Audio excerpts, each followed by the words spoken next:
Pressure changes how you think. Decisions that felt obvious suddenly feel heavy. Simple choices start to blur. You know you should think clearly, but in the moment, your mind tightens.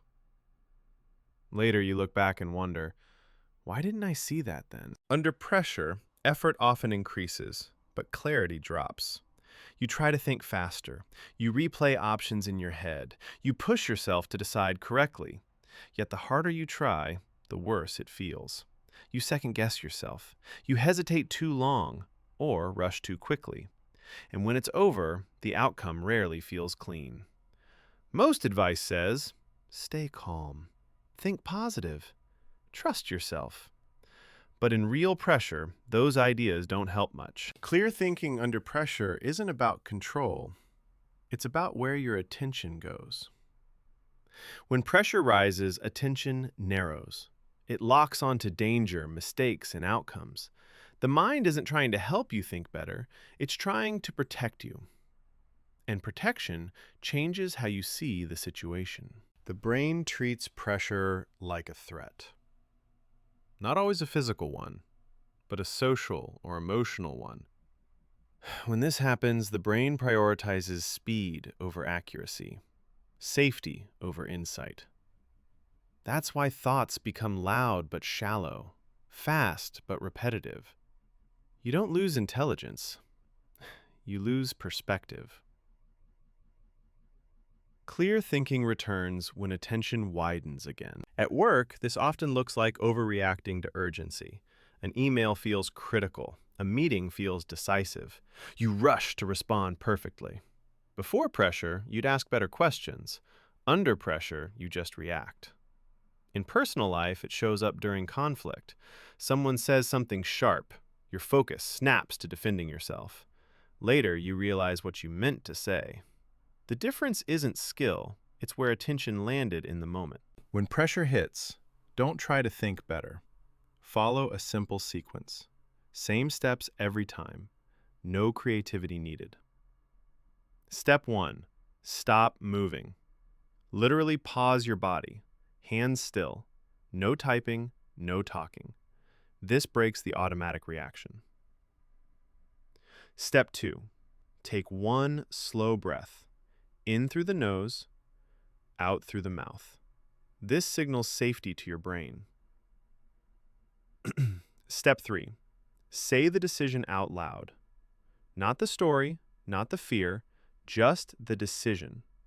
For example, reply to this email. Choose between A or B. Call back or wait. Short and factual. Step 4. Choose the smallest useful action. Not the perfect solution, just the next tiny step that moves things forward. Send the short reply. Ask one question. Schedule the call. Then stop. That's it. 4 steps. Pause, breathe, name, act. Nothing more. Here's how this looks in a real situation. Imagine you're at work. A senior manager suddenly asks you a question in front of others, something specific, and you don't know the answer. Immediately, pressure rises. Your chest tightens. Your mind races. What should I say? I should know this. This looks bad. Don't mess up. Thoughts pile on top of each other, and the more you think, the less clear you become. This is where people freeze, or talk too fast, or say something confusing. Now apply the steps. First, you stop. No rushing to speak. Second, one slow breath. Just enough to steady your body. Third, you name the decision, not the fear, just the task. The decision is how to respond right now. Simple.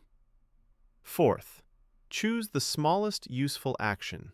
Not the perfect answer, just the next helpful step. So you calmly say, I don't have that number yet. Let me check and get it to you right after this.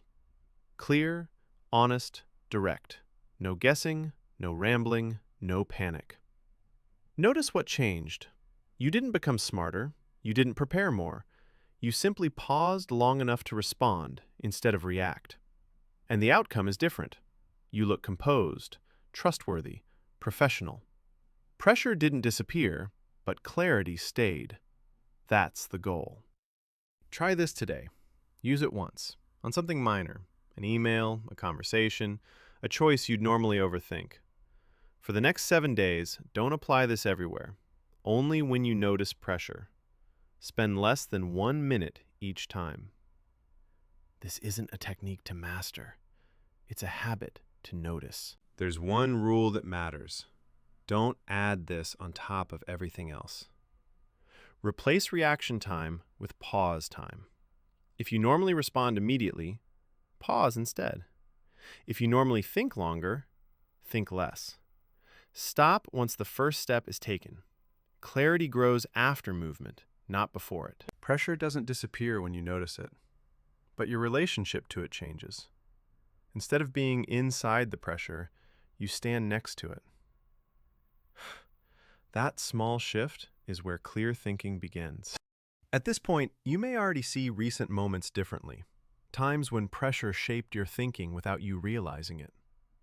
If this idea helped you notice that pattern, a quiet sign of engagement helps it reach others who are dealing with the same thing.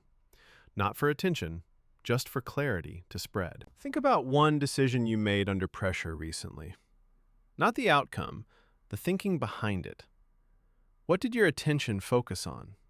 Speed? Approval? Avoiding mistakes? If one question from this video stays with you, writing it down helps turn insight into awareness. Clarity often comes from reflection, not answers. You don't need to apply this perfectly. Noticing is already progress. If this perspective feels useful, your quiet engagement helps others slow down and think more clearly too. That's often enough to start change. Let's simplify everything. Pressure narrows attention. Narrow attention reduces clarity. Clear thinking isn't about forcing calm, it's about widening perspective. Pause. Name the pressure. Decide one small step. That's it. How you handle pressure shapes more than decisions. Over time, it shapes confidence, consistency, and the skill that quietly predicts long-term success. You don't need to change how you think forever. Just notice the next moment of pressure and respond a little differently. If you want to keep exploring ideas that bring clarity without force, you're welcome to continue learning here. Sometimes, thinking clearly is simply about giving your mind a bit more space.